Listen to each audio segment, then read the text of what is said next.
LGB. LGB. LGB. LGB. They say LGB everywhere I go. LGB. What it means, I don't know. LGB. Whatever it is. LGB. Kamala, help me, please. Please. Alrighty then. Thank you. LGB. That's let's go, Brandon, right? LGB. This means let's go, Brandon. No. LGB. Sounds like let's go, Brandon, I guess. LGB. All right. Let's go, Brandon. I am Cornholio. Chant LGB. Right wing and left wing. LGB. Oh, you know the thing. LGB. If you don't sing that back. LGB. And you ain't black. LGB. Let's go, Brandon. LGB. Let's go, Brandon. LGB. Let's go, Brandon. FJB. Let's go, Brandon. I'm Joe Biden, and I Forgot this message. Greetings, my dear friends, and welcome to another episode of Reading Epic Threads. I'm your host, Patrick Gunnels, joining you from Houston, Texas, this February 5th, 2024 at 1:29 p.m. Central Standard Time. One piece for you today, the brilliant Erik Carlson on the Tavistock Institute. Before we get started, don't forget to go to epicthreads.tv, the home of Angel Paste, to get your to pre-order your sweet orange infused Angel Paste, a burst of vitamin C for your skin, plus all the wonderful, luxurious oils that you find in Angel Paste. Epicthreads.tv, promo code Shapiro to pry $1 from my grasping hands. Your skin will drink it up. From badlands.substack.com, the Tavistock Institute, creating a mind control culture weapon by Erik Carlson. Have you ever wondered why certain things suddenly become hot topics seemingly out of nowhere? How one day you woke up and everyone was arguing about transgenderism, or people were supergluing themselves to the road to protest climate change, or how one day flash mob department store robberies started occurring and no one would even attempt to stop them. You could even look at changes that have occurred more slowly over time in America, like the abandonment of God in society or the destruction of a family. One could look at these things and assume times are changing and that it has all occurred organically. The truth is that none of it is organic and that all of it has been carefully and meticulously planned out in a think tank by the elites. Culture is manipulated, used as a weapon to control populations. Some reading this won't believe some of the things I'm going to present, not because there isn't enough evidence to at least consider it, or because it doesn't line up with everything else one already understands about the cabal who runs the world.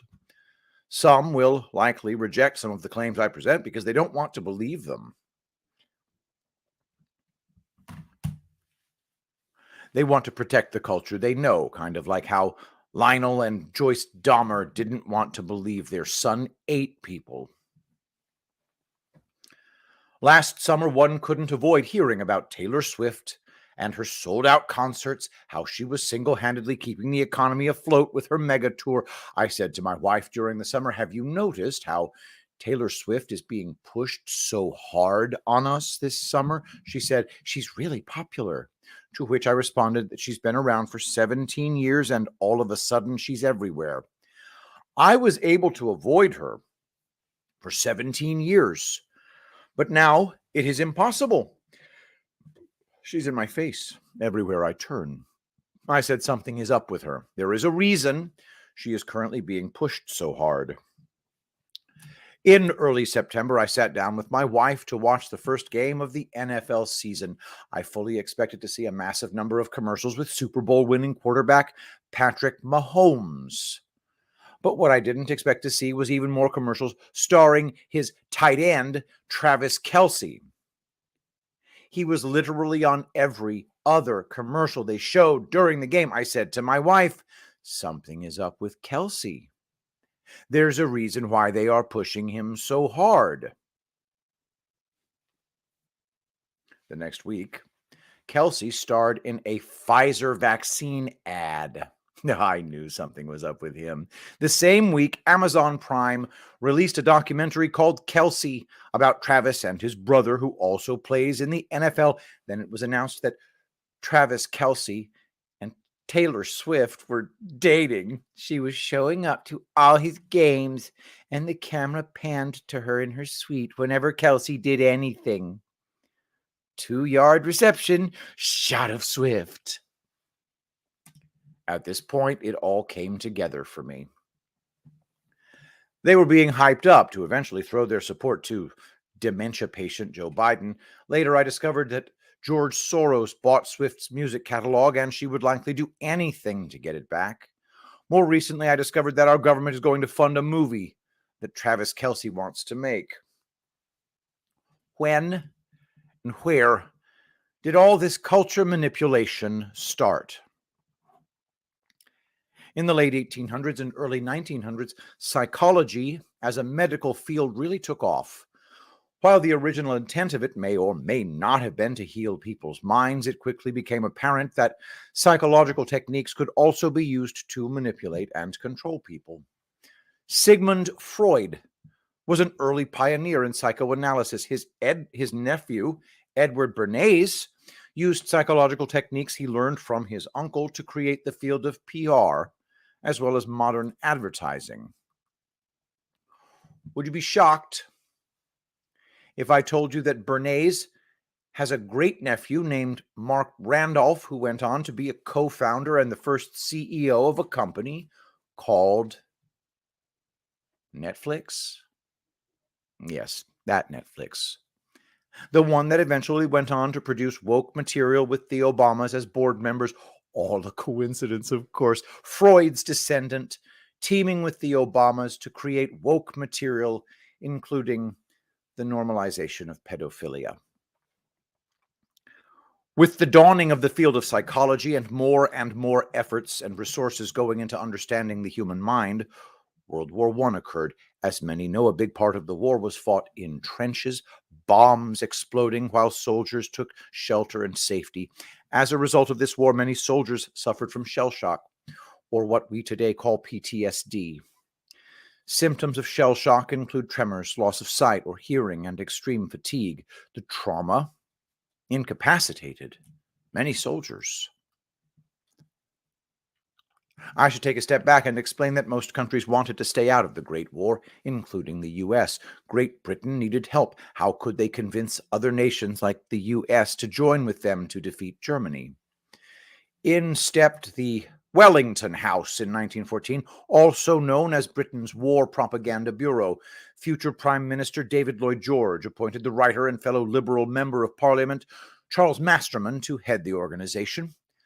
The operation was located in the Wellington House in London. Masterman invited 25 leading British authors to discuss the best ways of promoting Britain's interests during the war. Their biggest focus was to lure in America.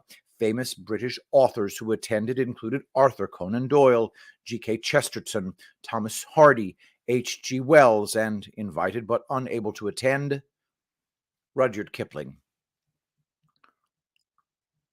Sorry if this destroys anyone's illusions about their favorite British authors, but some were commissioned to create propaganda. War of the Worlds, for example, was written in 1898. Orson Welles famously read an adaptation of the book on the radio in 1938. Why? In my opinion, to see how effectively propaganda could be used to create trauma. England and France declared war on Germany the following year. Propaganda was created by some of the greatest literary minds in England and distributed throughout the world. Again, their main focus was convincing Americans that they should ally with Great Britain to defeat Germany. Propaganda is mind control. The Bureau operated under the supervision of the Foreign Office. MI6. From Wikipedia, quote, the Secret Intelligence Service, SIS, commonly known as MI6, Military Intelligence, Section 6, is the Foreign Intelligence Service of the United Kingdom, tasked mainly with the covert overseas collection and analysis of human intelligence on foreign nationals in support of its Five Eyes partners. SIS is one of the British intelligence agencies and the chief of the Secret Intelligence Service, C, is directly accountable to the Foreign Secretary. Formed in 1909 as the Foreign Section of the Secret Service Bureau, the section grew greatly during the First World War. End quote. Arthur Balfour became Foreign Secretary in 1916. His name is probably familiar to many reading this. He penned the Balfour Declaration, which was a promise to Lord Rothschild that England would create the State of Israel. Most are probably unaware that Balfour was in charge of the world's greatest spy service at the time. Documents have recently been released showing that Obama worked with England and the Five Eyes nations to spy on Trump going back to 2016, when he was still just a presidential candidate. I would argue that America has been overseen by British intelligence agencies since the forming of MI6, Britain's War Propaganda Bureau, and eventually the Tavistock Institute. The Tavistock Clinic. As the story goes, the Tavistock Clinic was formed in 1920 in London to research and treat victims of shell shock that occurred during the First World War. The clinic was headed by a psychiatrist named Hugh Crichton Miller. Crichton Miller was heavily influenced by the founder of analytical psychology, Carl Gustav Jung. Crichton Miller had made a name for himself for developing psychological treatments for shell-shocked soldiers during and after the First World War, yet the first patient treated at the clinic was, in fact, a child. Trauma-based mental disorders, trauma-based mind control. I think you can see where I'm going with this. Through the research and treatment of trauma-based mental disorders, psychiatrists discovered that trauma could be used to control people's minds. Trauma could be used on micro and macro levels. On a micro level, people could be brought into a clinical setting and exposed to trauma, drugs, LSD, and other psychological techniques, creating a mind-controlled person. The Tavistock program led to the CIA's MK Ultra program in the United States, starting in 1953.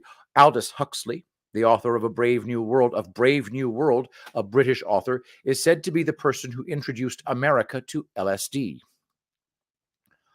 On a macro level, it was discovered trauma could be used effectively on the masses, as well, constantly pushing fear on the general public through the media, with periodic traumatic events leading to a population that is mind-controlled through fear.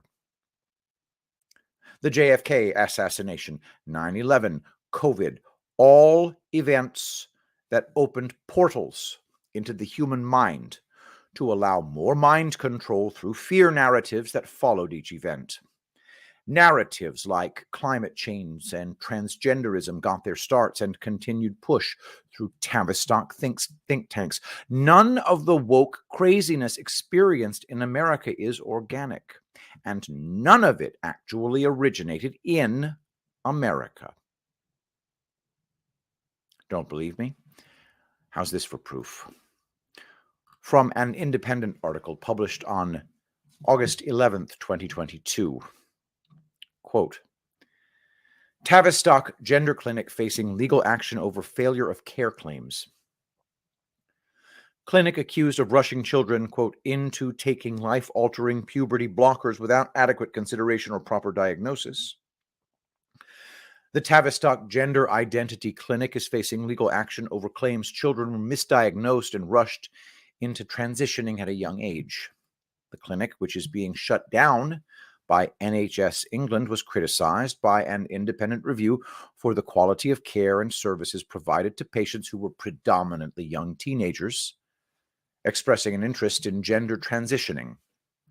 Staff, patients, and parents have raised concerns that young people using the service were put on the pathway to transitioning too early and before they had been properly assessed. It is alleged children were, quote, rushed into taking life-altering puberty blockers without adequate consideration or proper diagnosis, with staff under pressure to adopt an unquestioning, affirmative approach.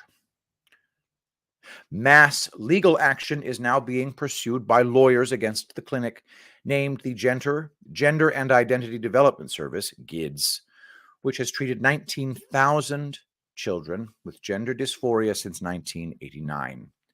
End quote. An important fact left out here is that the vast majority, almost all of these 19,000 transitions, occurred between 2012 and the close of the Gender Identity Clinic in 2022. Essentially, between 1989 to 2012, research was being done. Then in 2012, the rubber hit the road and the big push for transitioning occurred.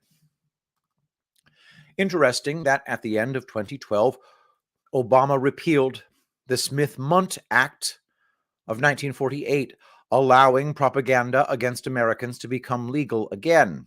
Immediately following this, transgender bathrooms became a hot topic in the U.S. Coincidence? I believe it was at this time that the transgender narrative was dropped on the U.S., created to divide and confuse America. Many other institutes spawned from and are connected to Tavistock. The Frankfurt School started in 1923, and the Stanford Research Institute was established in 1946, the year after World War II ended. It is said that the concept of a color revolution started at the Frankfurt School. The backbone of a color revolution is to overthrow a government through the use of propaganda. It is also said that the concept of political correctness was created at the Frankfurt School, created to divide a nation. Dividing it makes it weak. Political correctness was dropped on U.S. universities in the early 1990s and led to the wokeism we know today. The Stanford Research Institute has taken on the bulk of culture manipulation in America today, including the manipulation of the American school system. Let me give you an example of how culture manipulation has worked in America over the past 30 years. 30 years ago, political correctness invaded the U.S. Most of Gen X was in their 20s when it came. The next generation, the millennials, were very young to teens. The following generation, Generation Z, was not even born yet. Just for reference, ages 0 to 7 are extremely influential ages for Americans, while ages 8 to 25 are progressively less so. By age 25, the human brain is fully developed and more difficult to manipulate. Now, let's look at these three generations and how they identify sexually. According to a 2022 Gallup poll, 3.3% of Gen X identify as LGBT, 11.2% for millennials, and a whopping 19.7% for Gen Z. How is it possible for biology and genetics to change this fast and this drastically? The answer is it's impossible. Not to mention, people who identify as LGBT tend to have fewer children, which means the LGBT gene would be less likely to be passed on.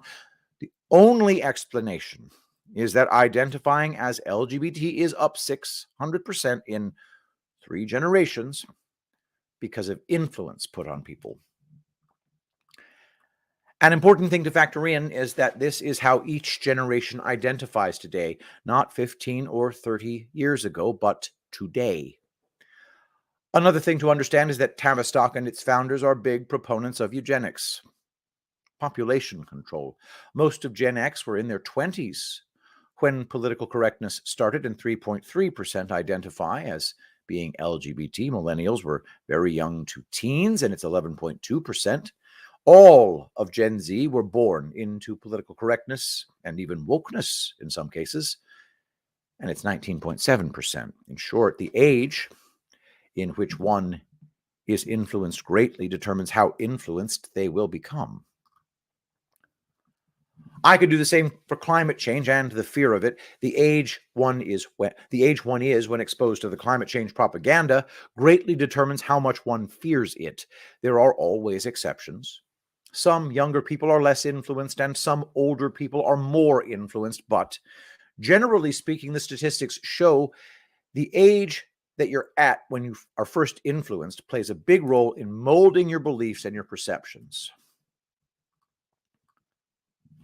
The Tavistock Institute. From Wikipedia. The Tavistock Institute of Human Relations is a British not-for-profit organization that applies social science to contemporary issues and problems. It was initiated in 1946 when it developed from the Tavistock Clinic and was formally established as a separate entity in September 1947. The journal Human Relations is published on behalf of the Tavistock Institute by Sage Publications. The institute is located in G Street in Clerkenwell, London. The Tavistock Institute engages in educational, research, consultancy, project evaluation, and professional development work founded on methodologies drawn from social sciences and applied psychology. The Institute's website describes its work as having a focus on how humans relate to each other and non-human systems, how people grow in character and are affected by learning, creativity, and change. End quote.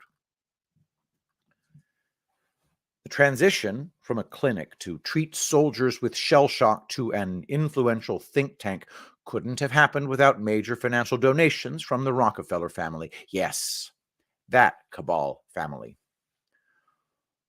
Prior to the Tavistock Institute, the Tavistock Clinic was funded by the Rothschild and British royal families. Yes, those cabal families. Key figures that transitioned from the clinic to the Institute include British military psychiatrist John Rawlings Rees. A famous quote from Rees: "Public life, politics, and industry should, all of them, be within our sphere of influence. If we are to infiltrate the professional and social activities of other people, I think we must imitate the totalitarians and organize some kind of fifth column activity. If better ideas on mental health are to progress and spread, we, as the salesmen, must lose our identity. Let us all, therefore, very secretly be fifth columnists." End quote. Another key figure that transitioned into the think tank was German-American psychologist Kurt Lewin. Lewin is often recognized as the founder of social psychology and was one of the first to study group dynamics and organizational development. Lewin developed a model in the 1940s which is regarded as a cornerstone for understanding organizational change. He saw this as a three-stage process which he likened to melting a block of ice and refreezing it in a different shape. Social engineering, changing a population's belief system through societal pressure, peer pressure, forcing individuals to abandon their beliefs to fit in with society's perceived beliefs, melting the ice and reshaping it into the mold they choose. In other words, mind control. With children, the ice doesn't even have to be melted and then reshaped. Creating culture. Former MI6 intelligence agent John Coleman has spilled the beans on Tavistock and how it has manipulated culture and perceptions. Coleman claims pretty much every aspect of the American culture over the past century has been directly manipulated by Tavistock and its subsidiaries. According to Coleman, the CIA was founded and is run on the guidelines set up by the Tavistock Institute. All Tavistock and American Foundation techniques have one goal: to break down the psychological strength of the individual and render him helpless to oppose the dictators of the world order. The breakdown of the family, religion, patriotism, and the promotion of sexually deviant behavior are all tools used as weapons of control. Freudian psychotherapy techniques are used to create permanent mental illness in some. Henry Kissinger was a student of John Rawlings Rees, one of the influential founding members of Tavistock. Through Tavistock, the Stanford Research Institute controls America's National Education Association. The goal of the American education system is to create easily controlled people, trained not to be independent thinkers. John Coleman believes the 1960s American counterculture revolution was created by Tavistock and funded and put into action by the CIA. The use of LSD as a part of mind control started in the Tavistock Clinic, was used in the 1950s in the CIA's MK Ultra mind control program, then let loose on young Americans in the 1960s. Coleman claims the Tavistock Institute operates on an annual budget in the billions, and that it and all its subsidiaries are fully funded by U.S. taxpayers. Now for the controversial part. Coleman claims the bands, the Beatles, the Rolling Stones, and the Grateful Dead are all creations of Tavistock. He claims Theodore Adorno, a musicologist and social theorist and leading member of Tavistock/Frankfurt School, wrote all the Beatles' music and lyrics. But why? To create the 1960s American counterculture. If one thinks about it, the 1960s and 1950s were so different from each other. How could it have happened so fast and so drastically if it wasn't part of an organized plan to create a change? The decade of the 1960s created massive division in America, division between races, sexes, ages, moral values, and political views. Similar claims have been made by Dave McGowan in his excellent book, Weird Science Scenes Inside Canyon, where he makes it as clear as day that the CIA and military intelligence were connected to many of the rock bands that came out of the Laurel Canyon, California area in the 1960s. In 1962, the Beatles signed with EMI Records, which is claimed to be run by Tavistock. In 1967, the Beatles' manager, Brian Epstein, killed himself. In 1968, their lawyer, David Jacobs, killed himself. In 1969, Theodore Adorno, the Tavistock Frankfurt musicologist who is claimed to have written all the Beatles' songs, died. In the same year of Adorno's death, the Beatles' music rights, Northern Songs, were sold from under Paul McCartney and John Lennon's noses to a company called ATV, Associated Television. In the spring of 1970, McCartney announced the Beatles had broken up. In 1985, Michael Jackson bought the Beatles catalog from ATV. To add insult to injury, it is also claimed that Tavistock paid local high school girls to show up at the airport and scream when the Beatles first came to America. I always thought girls' reactions to the Beatles in the early to mid-1960s kind of seemed a bit like mind control, if the story is true. It makes sense that paying girls to scream conditions other girls how to act. I honestly don't care if people believe bands like the Beatles and the Rolling Stones were created by Tavistock to change culture. It's pretty clear to me that concepts like gender dysphoria, LGBTQ plus worship, wokeism, and climate change hysteria were planned out in think tanks, used to create division, as well as mental disorders in some. The evidence shows we've been manipulated and are still being manipulated into changing what we believe and how we think and react. It is to be hoped that everyone reading this is thinking, obviously, If our culture hasn't been manipulated to create a state of mind control, how do you explain so many young people wanting to change their sex in the past 10 years, or parents voluntarily subjecting their children to drag queen strip shows, or the panic over weather? How does one explain a population of people who stand by and do nothing, while their government does the opposite of what they ask them to do?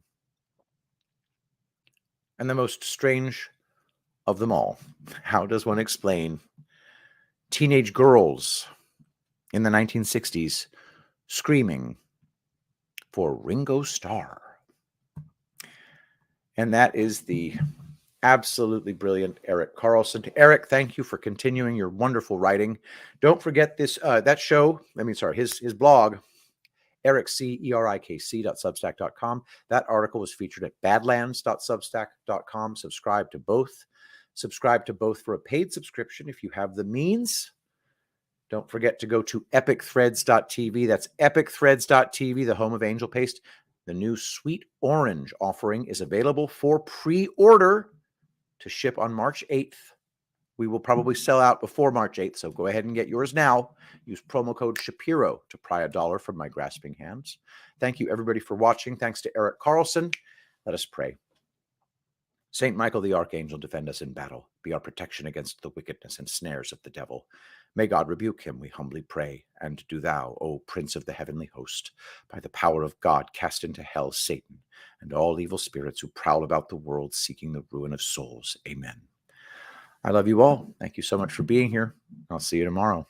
I will be the greatest president that God ever created.